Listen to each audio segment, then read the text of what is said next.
Welcome to Wellness Wednesday. Today is a day where we share a little bit of education that will trigger a thought and inspire you to take an action that will absolutely have a positive impact on your health and well-being. And today we're going to talk about body language.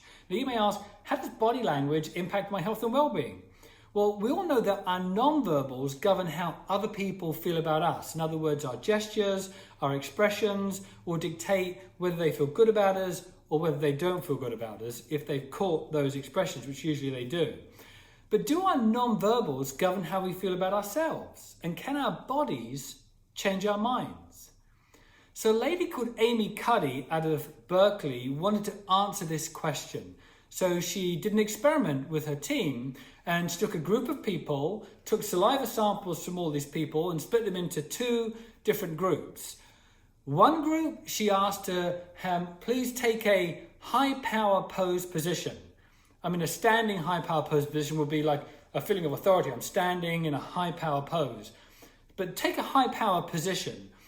And the other group, take a low power position. So a standing low power position would be like, I'm feeling like this, I'm feeling really not good about myself right now.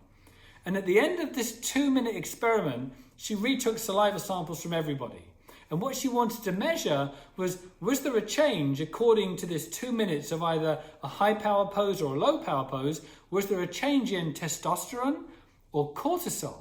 Now, the reason she linked testosterone and cortisol is because testosterone is linked to confidence, assertiveness, comfortability.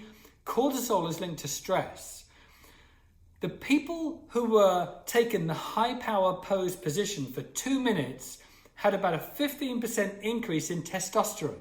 So they were feeling more confident, more assertive, more comfortable. The people who were in the low power pose positions had about a 15% decrease in testosterone. So they were feeling less comfortable, less assertive, less confident.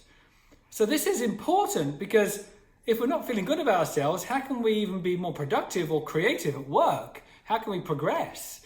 So let's look at cortisol now. So people who were in the high power pose positions showed about a 15% decrease in cortisol, less stress. People who were in the low power pose positions had an increase of about 15% in cortisol, so they were more stressed. So just standing for 2 minutes had this massive impact on the chemical flow of the testosterone and the cortisol. But what it also did was increase the risk tolerance for the people who were in the high power pose positions. They were more likely to take a risk because they were more confident, more assertive, more comfortable, so they were more likely to take a risk.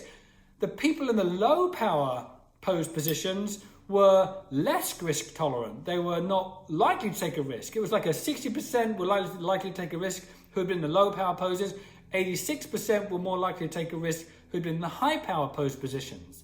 So consider this. You can change the chemical flow of your testosterone and cortisol so that you can reduce your stress and increase your confidence and increase your assertiveness and your comfortability just by standing for 2 minutes. So stand for 2 minutes, try it out right now, and you'll bring a different presence to the people around you or to the environment around you. Now, this is important because we don't all have jobs or positions where we're in a position of power. So we don't have this power where we're constantly increasing this testosterone or reducing this cortisol. We're in this feeling of power. So for us to be able to create it has a really powerful impact in our ability to be performing as our true authentic self. Because we can only really be authentic and true to ourselves if we're confident, assertive and comfortable. And the goal is every second of the day to be more aligned with who you really are, to reinforce your true authenticity, because nobody wants a fake. Everybody wants the original.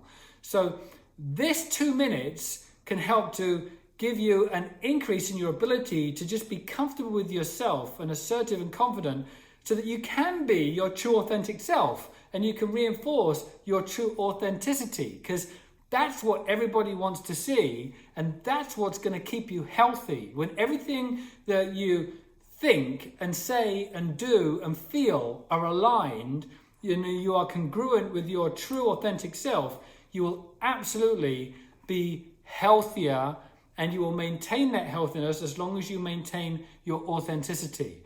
And this 2 minutes helps you to trigger that confidence, assertiveness, and comfortability to be able to be yourself and to be the authentic you that everybody wants to see.